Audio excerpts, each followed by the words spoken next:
हिंगोली जिल्ह्यात काँग्रेस पक्षाला उतरती कळा लागली। या अगोदर काँग्रेसचे जिल्हाध्यक्ष दिलीप देसाई यांनी पदाचा राजीनामा दिला।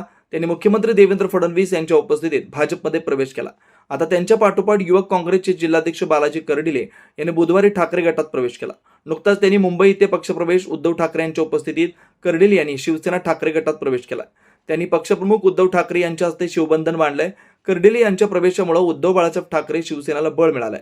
हिंगोलीतील शेतकरी संघटनेचे पराग पाटील अडकीने यांनी देखील शिवबंधन बांधलंय। यामुळे आता उद्धव बाळासाहेब ठाकरे शिवसेनेला मिळू लागलाय।